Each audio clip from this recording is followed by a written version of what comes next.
നമസ്കാരം. Khadi board LD 4ാം ഘട്ട പരീക്ഷയുടെ ക്വസ്റ്റ്യൻ ആൻസേഴ്സ് നോക്കുവാണ്.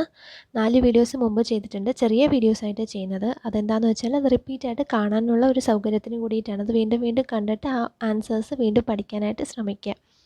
അപ്പോൾ 37ാമത്തെ ചോദ്യം മുതലാണ് ഈ വീഡിയോയിൽ വരുന്നത്. 37ാമത്തെ ചോദ്യം, ഗുരുവായൂർ സത്യാഗ്രഹം നടന്നത് ആരുടെ നേതൃത്വത്തിലാണ്?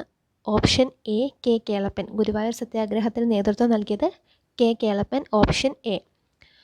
അടുത്ത 38ാമത്തെ ചോദ്യം, ഗാന്ധിജിയും അരാജകത്വവും എന്ന ഗ്രന്ഥം രചിച്ചത് സി ശങ്കരൻ നായരാണ്. Option B. 39, തിരുവിതാംകൂറിൽ രാഷ്ട്രീയ പ്രക്ഷോഭങ്ങൾക്ക് തുടക്കം കുറിച്ച സംഭവം ഏത്? മലയാളി മെമ്മോറിയൽ. തിരുവിതാംകൂറിൽ രാഷ്ട്രീയ പ്രക്ഷോഭങ്ങൾക്ക് തുടക്കം കുറിച്ച സംഭവം മലയാളി മെമ്മോറിയലാണ്. 40ാമത്തെ ചോദ്യം, മലബാറിൽ ദേശീയ പ്രക്ഷോഭങ്ങൾക്ക് നേതൃത്വം നൽകിയ വ്യക്തി ആര്? നേതൃത്വം നൽകിയ വനിത ആരെന്നാണ് ഉത്തരം. A V Kuttimalu Amma. Option C, A V Kuttimalu അമ്മയാണ് ശരിയായ ഉത്തരം. 41, സ്വാതന്ത്ര്യാനന്തരം കേരളത്തെ ഒരു പ്രത്യേക സംസ്ഥാനമായി പുനഃസംഘടിപ്പിക്കണമെന്ന പ്രമേയം അവതരിപ്പിച്ച സംസ്ഥാന കോൺഗ്രസ് സമ്മേളനം നടന്ന സ്ഥലം ഏത്?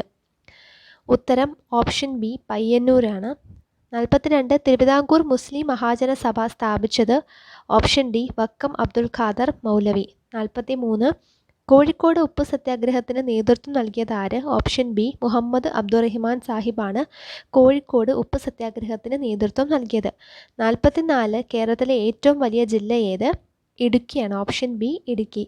45, കേരളത്തിലെ ഖാദി ഗ്രാമ വ്യവസായങ്ങളുടെ ചുമതലയുള്ള മന്ത്രി ആര്? ഓപ്ഷൻ ബി, പി രാജീവാണ് ശരിയായ ഉത്തരം. അപ്പം എൻ്റെതൊരു പുതിയ ചാനലാണ്, ഞാൻ തുടങ്ങി വരുന്നതേ ഉള്ളൂ.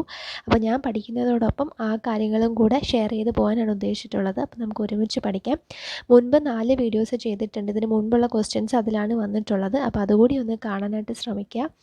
റിപ്പീറ്റ് ചെയ്യുന്ന ചോദ്യങ്ങൾ ഏതൊക്കെയാണെന്നുള്ളത് ഞാൻ ഇനി വരുന്ന വീഡിയോസിൽ പറഞ്ഞുതരാം.